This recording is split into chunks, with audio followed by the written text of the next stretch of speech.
This is Johnny Stewart. One of the most exciting moments of my life was the first time I saw a coyote running toward me in response to my call. For me, predator calling actually has been a source of more thrilling adventure in the woods than even the wonderful sport of deer hunting. Wild game calling is an outdoor recreation that has in only a few years captured the interest of thousands. Hunters, hobbyists, photographers, all are intrigued by it. To blow a call or play a recording and see a fox, coyote, or bobcat suddenly running toward you is a thrill you'll never forget. I'm sure you have this record because you either want to learn the exciting art of animal calling or because you wish to improve upon what you already know about it. If you're a beginner, you probably imagine that calling is extremely difficult. If you're already experienced, perhaps you're perplexed because you're not having success. Let me assure you that calling is not difficult. Anyone can easily achieve success, bring wild animals right up close to them, into gun or camera range, or just for the many delights of nature study. It is, however, extremely important that you get the proper start, do everything right from the first trials you make. If you've been calling unsuccessfully, or with only occasional results, without question there are flaws in your technique. My whole purpose in preparing this recording is to take both the novice and the initiated caller step by step through correct calling practices, to show the first-timer precisely what he should do and how he should do it, to improve experienced callers by showing them in positive terms what mistakes they may possibly be making. The best way, I believe, is to imagine that you and I are setting out on an animal calling expedition. Keep in mind right from the start that there is much to calling besides just using the call. For instance, proper dress.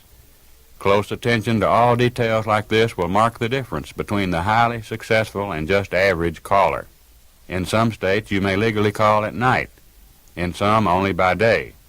Unfortunately, many laws are designed to prohibit certain types of hunting, while others wisely exert control. Be sure to check all your state laws carefully before you even start getting ready. To begin with, let's take up dress only as it applies to calling by daylight. Farther on, we will discuss nighttime calling. Animals, remember, live by their wits, their senses. All animal senses are keen, particularly those of the predators, which must hunt for a living. We must dress in a manner to defeat, to the best of our abilities, the awesomely sharp eyes of the predators. The very best way to do that is by complete camouflage. If at all possible, outfit with an entire camouflage wardrobe in the standard drab pattern, not the newer colored camouflage which is used by some deer hunters today. Deer are colorblind.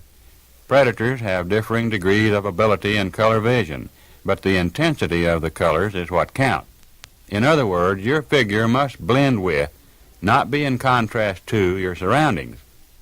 A complete outfit consists of jacket or parka, which you should button at the neck so no speck of white T-shirt, for example, shows, pants large enough to pull on over your regular hunting slacks, which makes dressing easier and better in cold climate, cap, head net, camouflage, and gloves. You can get by sometimes without the gloves. Many people do. But I consider head net and gloves more important, actually, than a camouflage suit. It is your hands that will most likely move as you call. It is your face that peers, searching for animal movement. The human face is horribly frightening to all wild animals. Your head net may have a hole cut through for your mouth. If you do not wear net camouflage gloves, run your hand that holds the call, or both hands for better manipulation, up under the bottom of your head net. A camouflage cap with its bill pulled down over your face will shadow the eye holes in the net. And by all means, always try to call from a shaded spot. Although I prefer to use camouflage at all times, you can get along nicely without a camouflage suit, that is, the jacket and pants, if you wear drab clothing and pay close attention to the terrain and vegetation in which you will operate. Make certain your clothing matches your surroundings so that you seem to melt into it and become a part of it. Do not, for example, wear khakis, light-colored hunting boots, and a big light-colored western hat in dark surroundings. And make absolutely sure your boots do not squeak. A little thing, perhaps, but it keeps you cautious and helps give you one more small break. If you do wear just ordinary drab clothing to match your surroundings, I strongly advise the use of a head net regardless. It's one of the most important items of your equipment,